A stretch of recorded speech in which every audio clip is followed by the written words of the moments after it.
الحمد لله نحمده ونستعينه ونستغفره ونؤمن به ونتوكل عليه ونعوذ بالله من شرور أنفسنا ومن سيئات أعمالنا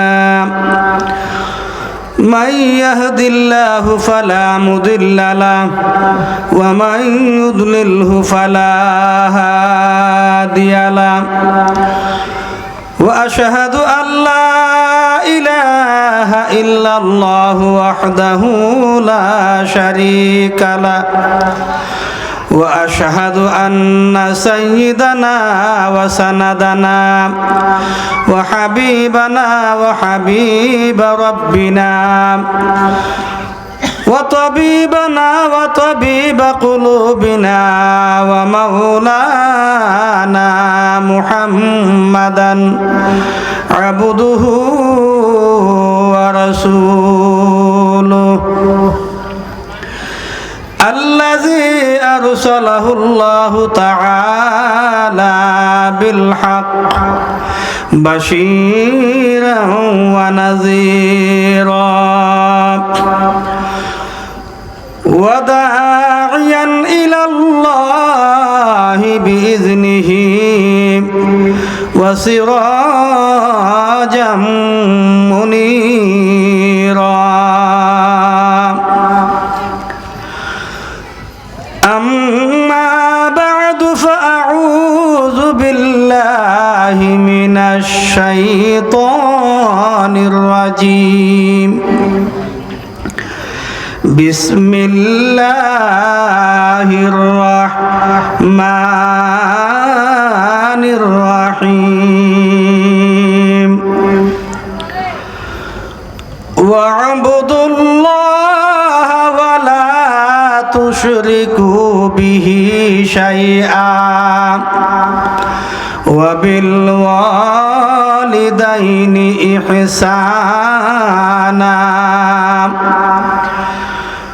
وبذي القربى واليتامى والمساكين والجار ذي القربى والجار الجنب والصاحب بالجنب وابن السبيل وما ملكت أيمانكم إن الله لا يحب من كان مختالا فخورا صدق الله العظيم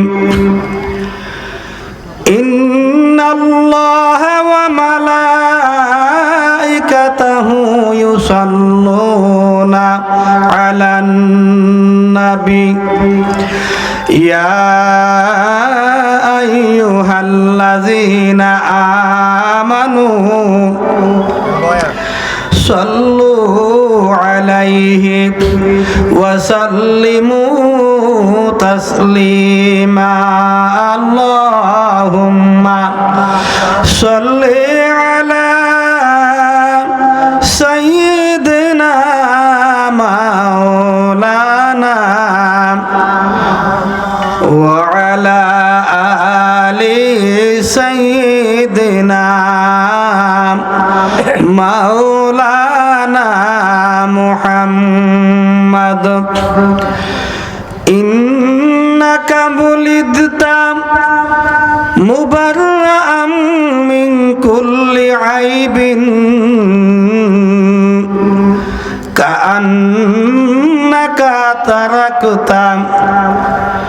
كأنك خلقت كما تشاء اللهم صل على سيدنا مولانا محمد وعلى آل سيدنا মাওলানা মুহাম্মদ। নবীর উপর পর দরুদ, ও মুমিন ভাই দিল দিয়া তোমার দরুদ শুনবে নবীজি রওজা পাকে শুইয়া। আল্লাহুম্মা সাল্লি আলা সাইয়্যিদিনা মাওলানা মুহাম্মদ ওয়া আলা আলি সাইয়্যিদিনা মাওলানা। বালাগাল উলা বিকামালিহি কাশাফাদ দুজা বিজামালিহি হাসুনাত জামিউ খিসালিহি সাল্লু আলাইহি ওয়া আলিহি।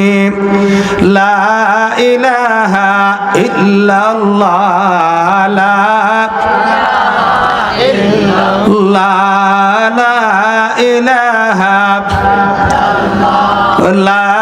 ইলাহা ইল্লাল্লাহ, লা ইলাহা ইল্লাল্লাহ মুহাম্মাদুর রাসূলুল্লাহ সাল্লাল্লাহু আলাইহি ওয়াসাল্লাম।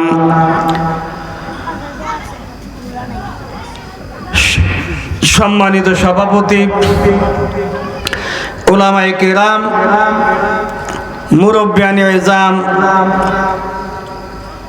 সম্মানিত উপস্থিতি, পর্দার আড়ালে আমার অত্যন্ত সম্মানিতা মা ও বোনেরা, আমরা শুরুতেই আল্লাহ সুবহানাহু ওয়া তাআলার দরবারে শুকরিয়া আদায় করি, যে মহান মালিক, যে মহান রব অত্যন্ত দয়া করে মায়া করে এই সমাজ থেকে বাছাই করে আজকের এমন একটি মহতি জলসায় সুন্দর একটি পরিবেশে আল্লাহর কোরআন নবীদের হাদিসের আলোচনার একটি সভায় সকলকে উপস্থিত হওয়ার তৌফিকটুকু দান করেছেন। সেজন্যে সকলে প্রাণ খুলে মন উজাড় করে আমরা আমাদের অন্তরের অন্তঃস্থল থেকে শুকরিয়া আদায় করে বলি আলহামদুলিল্লাহ। সম্মানিত উপস্থিতি, গতকালও কিছু কথা বলেছিলাম, আজকেও অল্প সময়ে কিছু কথা আপনাদের সামনে আপনাদের খেদমতে পেশ করব ইনশাআল্লাহুল আজিজ।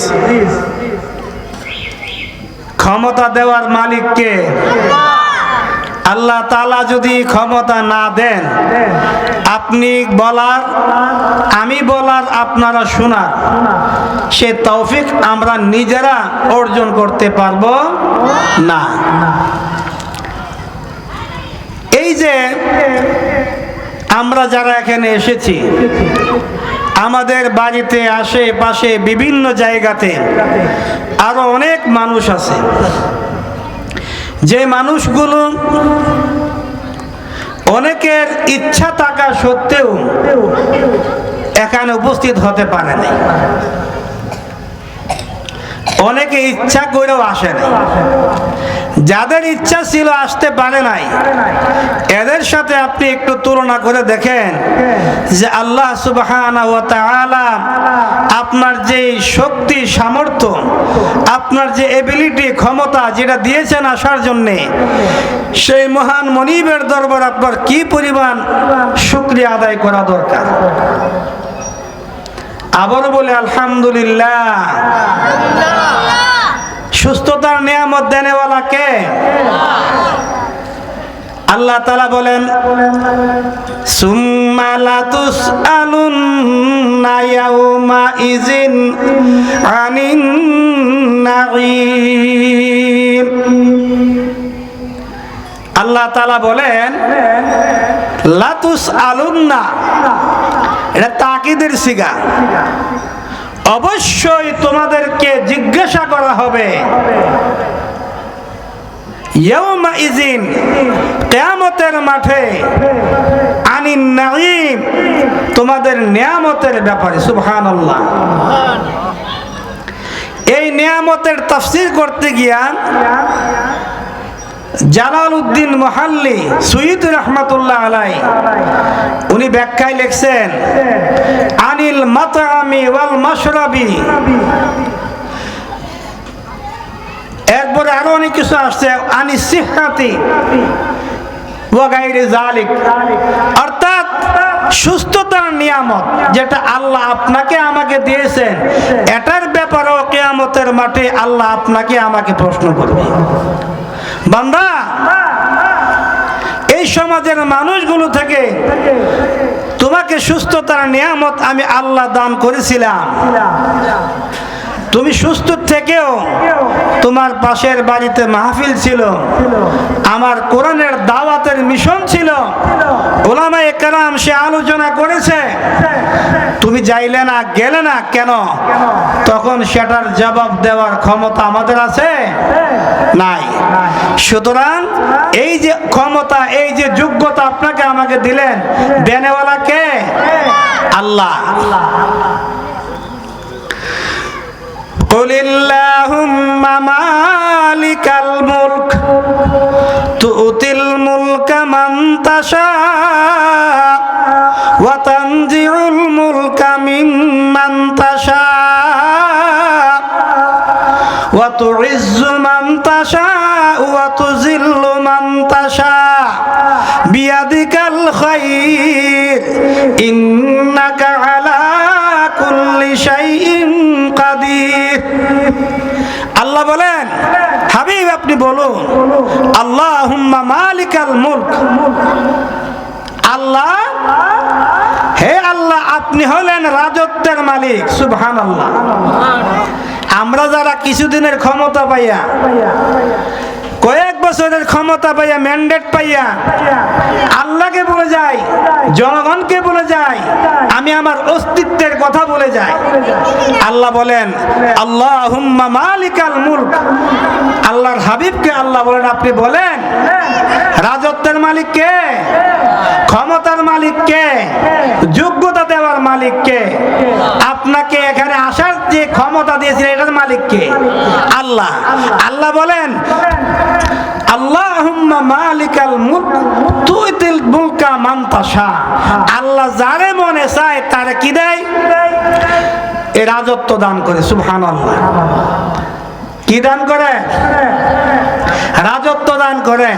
ক্ষমতার মসনদে বসার পরে, ক্ষমতার পাওয়ারে যাওয়ার পরে আপনার আমার সবসময় এরকম একটা টেন্ডেন্সি, প্রবণতা থাকতে হবে, আল্লাহ তুমি যে আমাকে সম্মানিত করলা, আমি কি দিয়া তোমার শুকরিয়া আদায় করি। এটা শুধু রাষ্ট্রের দায়িত্ব নয়, আপনার গ্রামে, আপনার বংশে, আপনার বাড়িতে আপনাকে সকলে মানে, এটা আল্লাহ প্রদত্ত একটা নিয়ামত। সবাই সবাই মানে? মানে মানে না।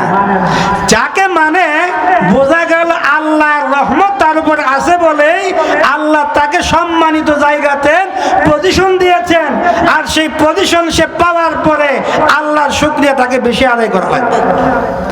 ঠিক কিনা? কিন্তু আমরা একেবারে ভুলে যাই। আল্লাহুম্মা মালিকাল মুলকি তুতিল মুলকা মান তাশা ওয়া তানজিউল মুলকা মিম্মান তাশা। আল্লাহ বলেন আমি যার মনে চাই রাজত্ব দান করি। আমি আল্লাহ যার কাছ থেকে মনে চাই তার কাছ থেকে রাজত্ব কাইরা লইয়া যায়। আল্লাহ পারেনি? পারেনি? কিছুদিন আগে একটা ক্ষমতা শেষ হয়েছে, এর আগে আরো ক্ষমতা শেষ হয়েছে। এই দেশে স্বাধীনতার পরে আমরা যারা যতটুকু বুঝি, কত ক্ষমতার মসনদে আরোহণ কিন্তু ব্যক্তি ছিল, তারা আজকে ক্ষমতার মসনদে আছে? নাই। সুতরাং এগুলো প্রমাণ করে ইচ্ছা করলে আল্লাহ ক্ষমতা দেন, আল্লাহ আল্লাহ মনে চাইলে ক্ষমতা কায়রা নেন, ঠিক কিনা? ওয়া তুইজ্জু মান তাশা ওয়া তুযিল্লু মান তাশা বিগাইরি ওয়া তুযিল্লু মান তাশা। আল্লাহ যাকে মনে চায়, তুমি আল্লাহর হাবিবকে আল্লাহ বলেন, হাবিব আপনি বলে দেন, আপনি যাকে মনে চান সম্মানিত করেন, আর যাকে মনে চান আপনি আল্লাহ তাকে বেইজ্জতি করেনি। মানুষ এরপরে বুঝে না। সুতরাং এই পাওয়ার, এই ক্ষমতা, এই যোগ্যতা এটা দেওয়ার একমাত্র মালিক কে? আল্লাহ। যাই হোক, ওই দিকে আলোচনায় যাই না। আমি আপনাদের সামনে গতকাল আলোচনা করছিলাম কিছু আমলের বিষয়। এই আমলগুলো করার ক্ষেত্রে আল্লাহ তাআলার পক্ষ থেকে কি হুকুম আছে এবং এগুলো কিভাবে করা লাগবে কয়েকটা কথা বলবো। যেহেতু আগে সময় অনেক চলে গেছে, অল্প সময় ইনশাআল্লাহুল আজিজ আমি আপনাদের সামনে পবিত্র কালামুল্লাহ শরীফের সূরাতুন নিসায়ের 36 নম্বর আয়াত তেলাওয়াত করছিলাম গতকাল। আজকে এই আয়াতের অনুবাদটা বলবো, তার সাথে সংশ্লিষ্ট কয়েকটা কথা বলবো। দেখেন, মানুষের জিন্দেগি পরিচালনা করার জন্য, সেটা হোক সামাজিক, পারিবারিক, সামাজিক, রাষ্ট্রীয় এবং আন্তর্জাতিক পর্যায়ে, যে কোনো পর্যায়ে হোক না কেন, আল্লাহ তাআলা তার এই জীবন ব্যবস্থাটাকে পরিচালনা করার জন্য তাকে একটা গাইড বুক দিছেন, একটা কিতাব দিছেন। তার নাম কি?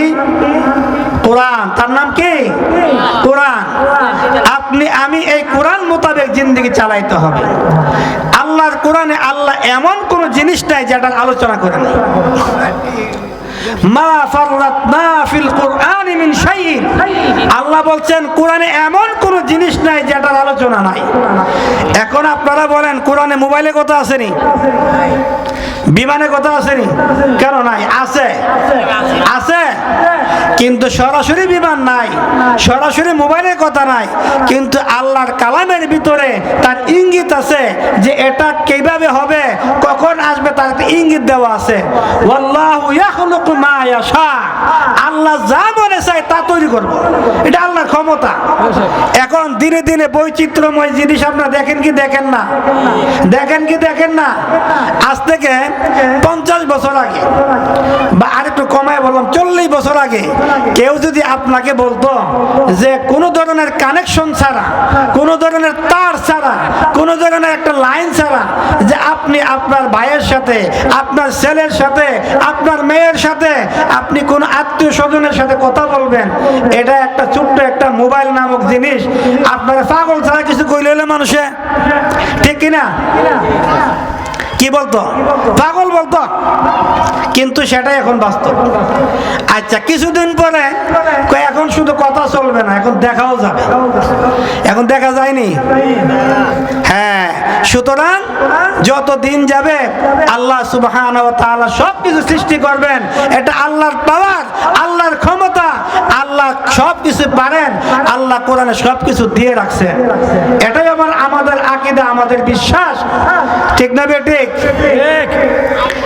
সম্মানিত হাজিরিন, আল্লাহ সুবহানাহু ওয়া তাআলা আমাদের জীবনের কিছু মৌলিক বিষয় এই আয়াতের ভিতরে আল্লাহ বলছেন, উবুদুল্লাহ। আল্লাহ বলেন তোমরা আল্লাহর ইবাদত করো। ইবাদত কার? আল্লাহ।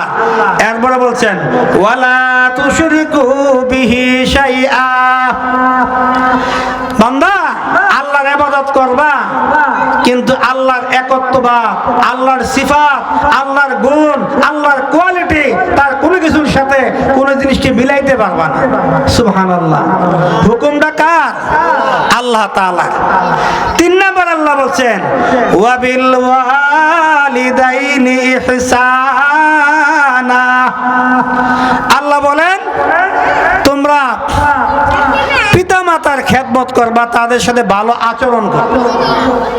কয় নাম্বার কথা এটা? 3 নাম্বার। আল্লাহ 11টা বিষয় এখানে বলছেন। ওয়াবিজিল কুরবা, নিকট আত্মীয়ের সাথে ভালো আচরণ করবা। কার সাথে?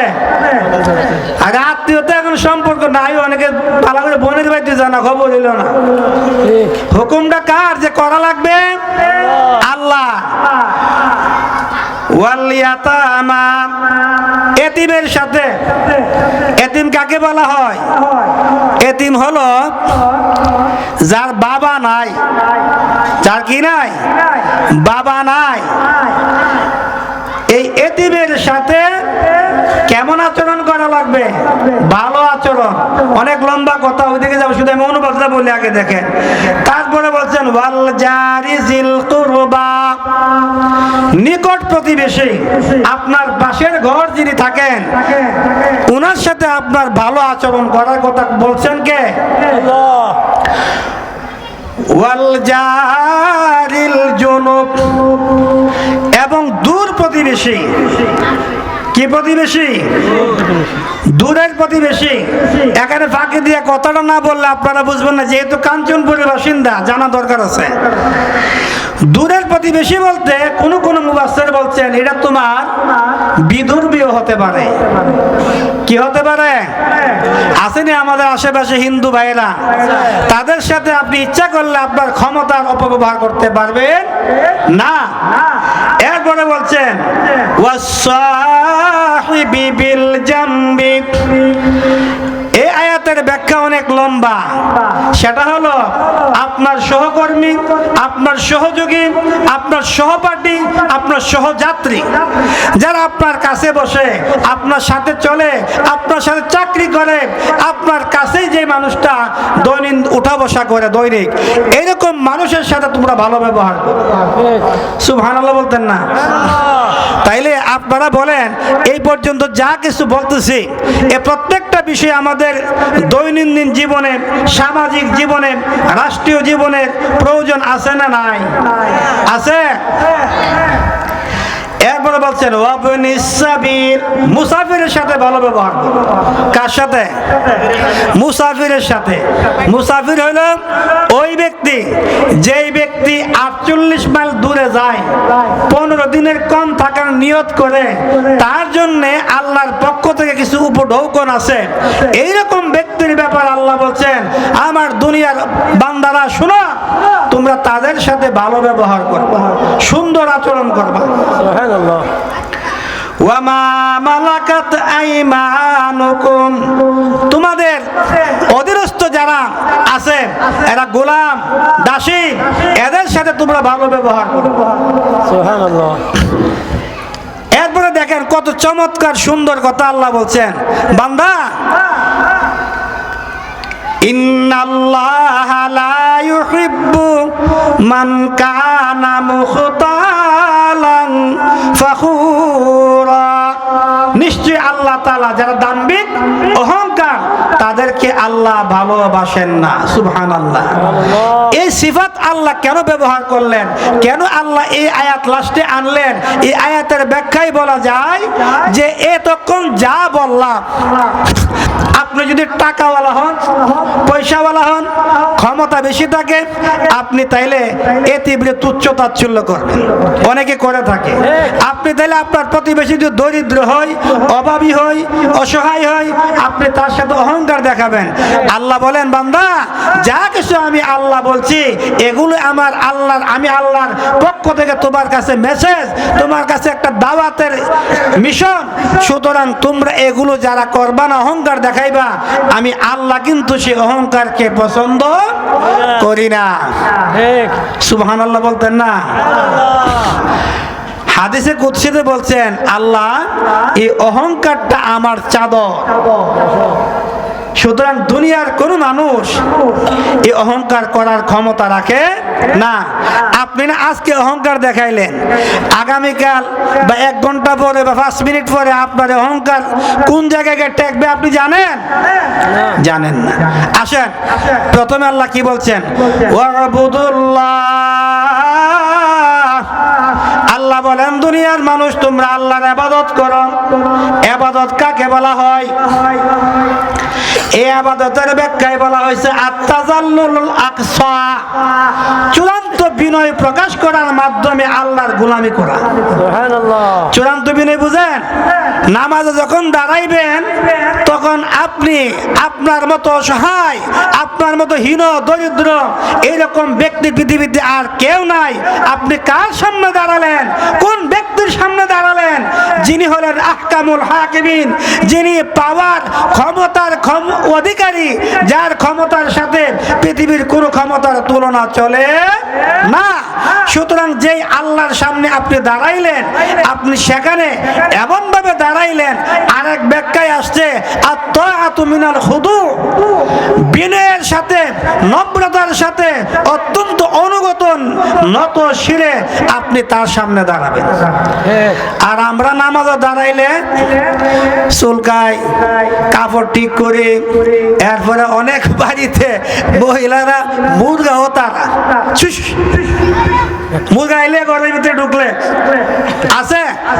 যারা পূর্বের মহিলারা, এটা যেহেতু আমার আম্মা জীবনের প্রায় বেশিরভাগ সময় তালিম করছেন, তো আমাদের বাড়িতে তো হাজার হাজার মহিলা আসতো। তো আম্মার কাছে অনেকে মাসালা জানতো, কথা বলতো, তো আম্মা আমার অনেক সময় জিজ্ঞাসা করতো। তো যাই হোক, এই বিষয়গুলো অনেকগুলো আমি শুনছি আম্মার কাছ থেকেও। সুতরাং এই যে আপনি কার সামনে দাঁড়ালেন, কোন আল্লাহর সামনে দাঁড়ালেন, এটা আপনার ভিতরে, আপনার অনুভূতিতে, আপনার চিন্তায় সেটা আনতে হবে।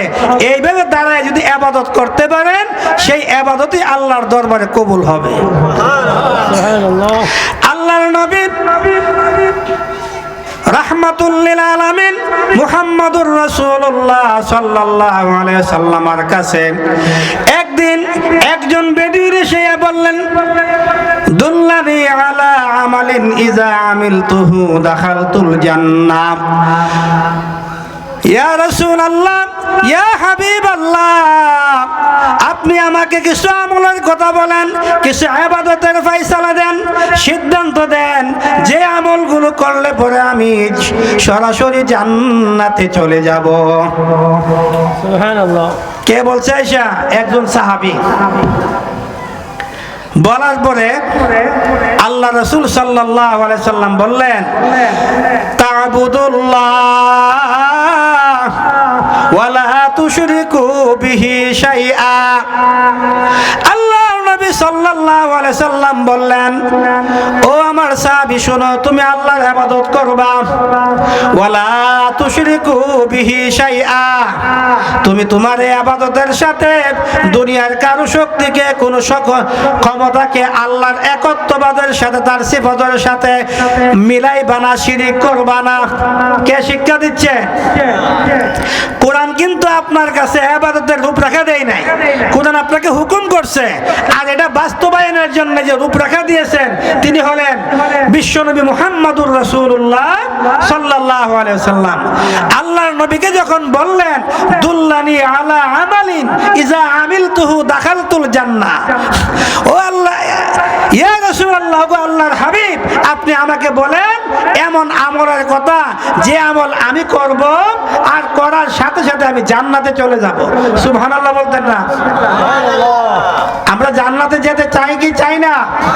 তাহলে আল্লাহর নবী যে জবাব দিবেন, ওই জবাবটা মোতাবেক যদি আমল করতে পারি, তাহলে আমরাও জান্নাতে যাইতে পারব।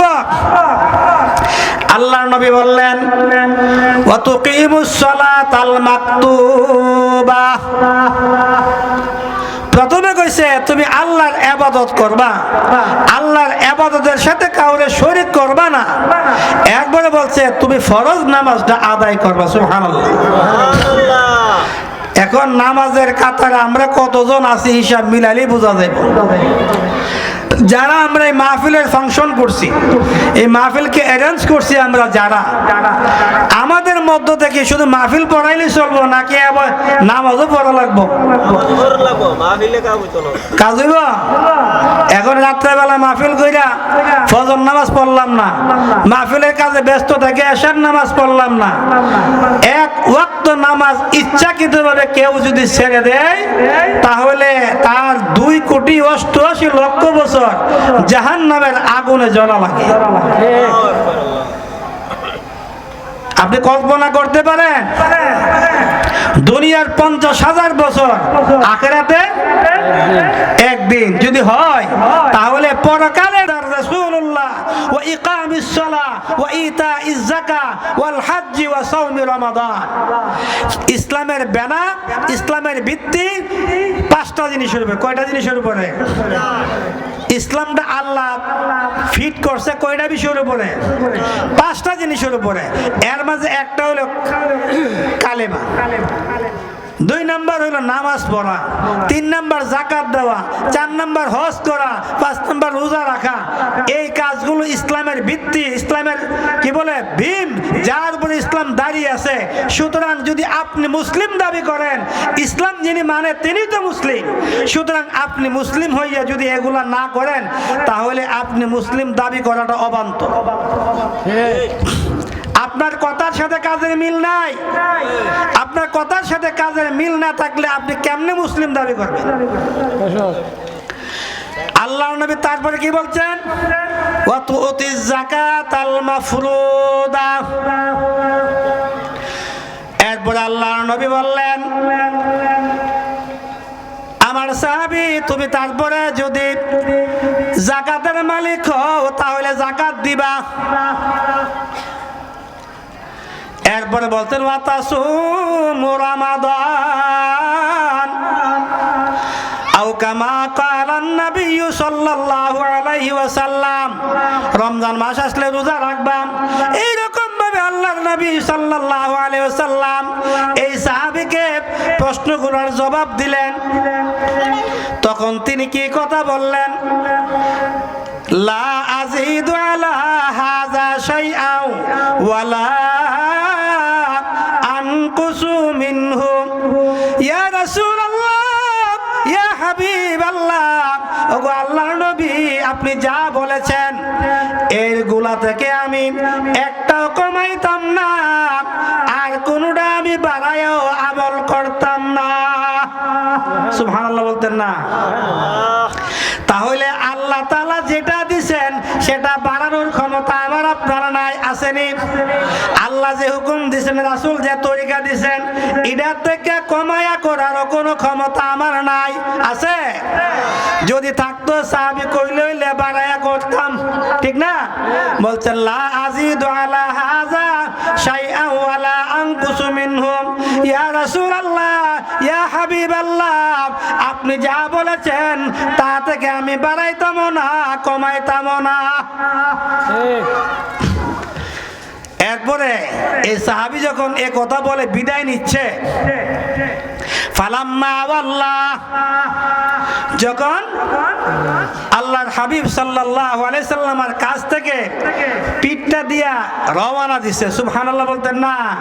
যাওয়ার সময় আল্লাহ রাসূল বললেন, মান সাররাহু আইয়ানজুরা ইলা রাজুলিন মিন আহলিল জান্নাহ, সুবহানাল্লাহ, ফালয়ানজুর ইলা হাযা।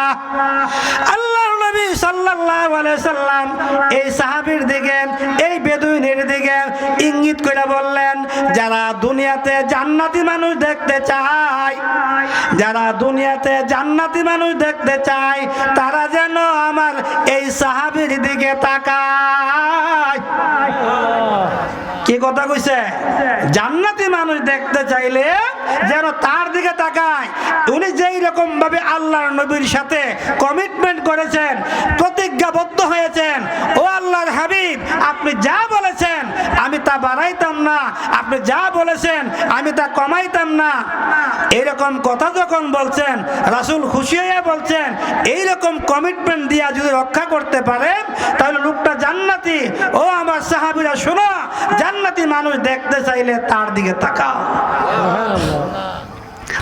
তাইলে বোঝা গেল যেই আমল আল্লাহর হাবিব সাল্লাল্লাহু আলাইহি সাল্লাম দিয়েছেন, যদি আমরা করতে পারি তাহলে আমাদেরও জান্নাতে যাওয়ার সুযোগ আছে। এরপরে কি বলছেন দেখেন, ওয়ালা তুশরিকু বিহি শাইআ উবুদুল্লাহ ওয়ালা তুশরিকু বিহি শাইআ। ও দুনিয়ার দুনিয়ার মানুষ শুনো, মহান আল্লাহ তাআলা বলেন তোমরা আল্লাহর ইবাদত করো, এরপর আল্লাহর সাথে শিরিক করবা না। এই আয়াতের ব্যাখ্যা আছে, কি ব্যাখ্যা আছে শুনেন। প্রথমে আল্লাহর ইবাদতের কথা, পরে শিরিকের কথা। কিসের কথা? আল্লাহ তাআলা তার হুকুম দেওয়ার পরে কেন শিরিকের কথা বললেন?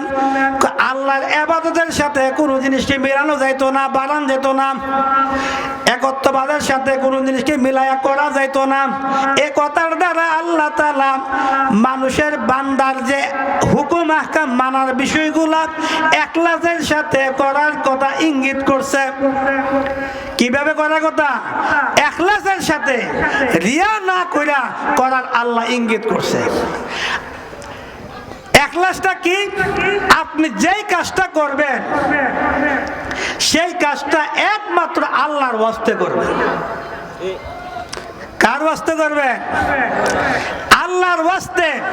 দুনিয়ার কোন মানুষ সেটা দ্বারা আপনাকে অ্যাপ্রিশিয়েট করুক আর না করুক, দুনিয়ার মানুষ আপনার প্রশংসা করুক আর না করুক, দুনিয়ার মানুষ আপনাকে বাহবা দেখ আর না দেখ, আপনি কাজ করছেন কার জন্য? কার জন্য? কিন্তু আমরা কোনটা করি?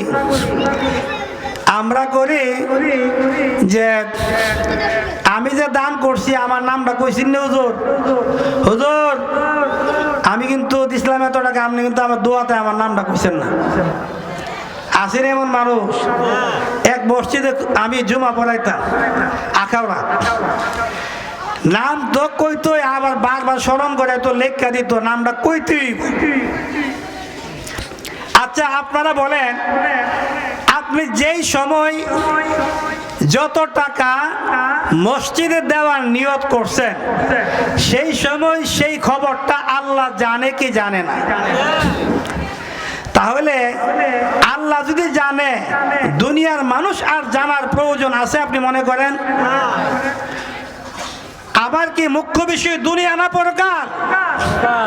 আমার মৌলিক ইচ্ছা বা আমার যে আকাঙ্ক্ষা, এটাকে দুনিয়ার আকাঙ্ক্ষা না পরকালে চাওয়া? কোনটা? পরকালে। যদি সেটাই হয় তাহলে আমি কেন দুনিয়ার মানুষ আমাকে কি বললো না না বললো, আমাকে দানবীর বলছে না না বলছে, এতে আমার আসে যায় না। আরেকটা দিক দিয়ে খেয়াল করেন, এই টাকার মালিক আপনাকে কে বানাইছে? এই মালিক বানায় আল্লাহ আপনাকে দায়িত্ব দিয়ে দিছে, আমার বান্দা শুনো, দুনিয়াতে দুই শ্রেণীর মানুষ আছে, এক শ্রেণীর মানুষ অভাবী আর এক শ্রেণীর মানুষ টাকাওয়ালা। আর ধনী মানুষকে আল্লাহ হুকুম দিয়ে দিছে, ওয়াফি আমওয়ালিহিম হাক্কুল লিসাইলি ওয়াল মাহরুম। আল্লাহ বলেন দুনিয়ার ধনীদের সম্পত্তির মাঝে আল্লাহ গরিবের জন্য, অভাবের জন্য, বঞ্চিতদের জন্য আল্লাহ হক রেখে দিয়েছে। আপনার টাকার ভিতরে গরিবের হক আছে, আপনার টাকার ভিতরে গরিবের পাওনা আছে।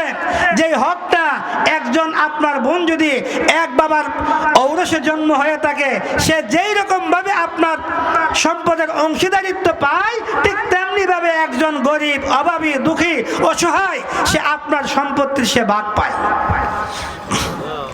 আপনি দিবেন না, দিলেন না, এটা না দেওয়াটা এটা আপনার ইচ্ছা, যে সেটার জবাব কিয়ামতের মাঠে আপনাকে দেওয়া লাগবে।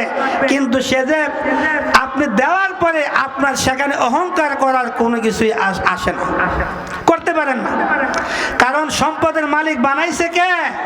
আল্লাহ। আল্লাহ বানায় আপনাকে হুকুম দিছে, আল্লাহর সম্পত্তির অংশ আপনি দিছেন। আপনি তো কিছুদিনের জন্য ভোগ বিলাসের জন্য আসছেন, মূলত মৌলিক ভাবে মালিক কে? আল্লাহ। সুতরাং এই যে আমাদের ভিতরে যে টেন্ডেন্সি যে আমি ইবাদত করছি, তসবিহ একটা লইয়া জপতাছে, মানুষ দেখুক যে আমি যে একজন কে বলে তিনদার, আমি যে একজন পরহেজগার, বিষয়গুলো অন্যদিকে নিবেন না, একটু চিন্তা করে বুঝবেন না। এটা দেখানোর বিষয় না, এটা মানার বিষয়, এটা আমলের বিষয়, এটা সন্তুষ্ট করার বিষয় কাকে? আল্লাহকে। সুতরাং এইভাবে আপনাকে বলবে না না বলবে, আপনাকে অ্যাপ্রিশিয়েট করবে না না করবে, আপনার প্রশংসা করুক বা না করুক, এটা দেখার বিষয়। وقدمنا إلى ما عملوا من عمل فجعلناه هباء منثورا কিয়ামতের মাঠে মহান আল্লাহ তাআলা ফেরেশতাদেরকে ডাক দিয়া বলবেন, আমার ফেরেশতারা এই যে আমলগুলো এগুলাকে দুলার সাথে উড়িয়ে দাও। ফেরেশতারা তখন আল্লাহর দরবারে বলবেন, আল্লাহ তোমার বান্দারা তো দুনিয়াতে আমলগুলা করছিলাম, দান করছিলাম, ইবাদত করছিলাম, নামাজ পড়ছিলাম, দান খয়রাত করছিলাম, মানুষের সাথে কাজটা করছিলাম। আয় আল্লাহ, তার আমলগুলা দুনিয়াতে করার কারণে আমরা লেখছি। আল্লাহ বলবেন, দুনিয়াতে তারা এই কাজগুলা করছিল তাকে প্রশংসা করার জন্য, তাকে বাহবা দেওয়ার জন্য, তাকে দানবীর বলার জন্য, তাকে হাজি বলার জন্য, গাজী বলার জন্য, রোজাদার বলার জন্য। মুখ শুকায়া কাজা রোজা শরীরটা বলা না জানে ভাই আসেন এমন মানুষ। বক্তা ফোন দিছে, আসসালামু আলাইকুম। জি জি হুজুর, আচ্ছা আসছে হুজুর আনতে বলেন। আচ্ছা হুজুর লোক গেছে, জি পাঠাইছি, যাচ্ছে। জি হুজুর, আচ্ছা।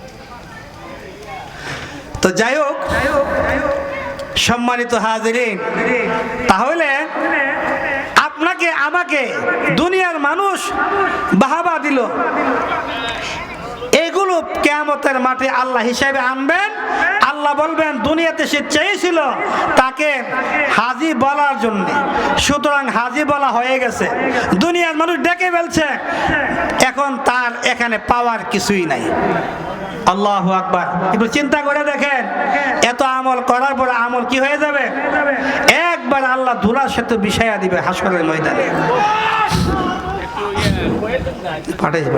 নারে তাকবীর, নারে তাকবীর। প্রধান অতিথির আগমন, প্রধান অতিথির আগমন। হযরত মাওলানা নুরুল হক নবীগঞ্জি সাহেবের আগমন। সম্মানিত এলাকাবাসী, সকলের জ্ঞাতার্থে জানাচ্ছি, আমাদের আজকের প্রধান অতিথি সুদূর হবিগঞ্জ থেকে, যিনি কষ্ট করে ইতিমধ্যে আমাদের মাহফিলের প্যান্ডেলের কাছাকাছি এসে পৌঁছেছেন। প্রধান অতিথি তার বয়ান অল্প কিছুক্ষণ পরে শুরু করবেন। যারা যেখানে আছেন আমাদের প্যান্ডেলে চলে আসুন। ইনশাআল্লাহ অত্যন্ত বড় মাপের আলেম এবং আলোচনা অত্যন্ত সুন্দর, চমৎকার। আমরা যাতে করে হুজুরের আলোচনা মিস না করি, সকলকে আহ্বান জানাবো, আপনারা চলে আসুন। যাই হোক, আমি আপনাদের সামনে থেকে বিদায় নেব। সর্বশেষ কথা হলো, আমাদের যত আমল হবে, শুনেন একটু মনোযোগ দেন, 2 মিনিট। আমাদের যত আমল হবে, যত ইবাদত হবে, সকল ইবাদতের ভিতরে আমরা যাতে করে সেখানে কোন ইখলাসের বাইরে কাজ না করি, সেটা যাতে করে রিয়া না হয়। রিয়া হইল লৌকিকতা, মানুষকে দেখানোর জন্য হওয়া যাবে না। মানুষ দেখবে, দেখে আমাকে কিছু বলবে, এরকম রিয়া, এটা এক প্রকার শিরিক। রিয়াপূর্ণ আমল হলে এক প্রকার কি শিরিক, যেটার ব্যাপারে আল্লাহর নবী বলছেন, আমি এটার ব্যাপারে আশঙ্কা করি আমার উম্মতেরা এরকম রিয়াপূর্ণ আমল করে কিনা। সুতরাং সাহাবায়ে কেরাম তখন প্রশ্ন করলেন, হুজুর এটা কোন আমল যে আমলটা করলে রিয়া হয়? অর্থাৎ আমি এমন কিছু আমলের ব্যাপারে আশঙ্কা করি। সাহাবীরা বলে, এটা কোন আমল? বলছে রিয়াপূর্ণ আমল, যে আমলের ভিতরে কি থাকবে? লৌকিকতা, লোক দেখানো, মানুষকেও দেখানো, মানুষ প্রশংসা করবে, এরকম মনের ভিতরে আকাঙ্ক্ষা থাকা, এরকম যদি হয় তাহলে এই আমল আল্লাহর দরবারে কবুল হবে না। সুতরাং আসুন আমরা সকলে মহান আল্লাহ তাআলার দরবারে একথাই কামনা করি, আল্লাহ যাতে করে আমাদেরকে ইখলাসপূর্ণ আমল করার তৌফিক দান করে। সকলে বলি আমিন। ওয়া মা আলাইনা ইল্লাল বালাগ। আসসালামু আলাইকুম ওয়া রাহমাতুল্লাহি ওয়া বারাকাতুহু।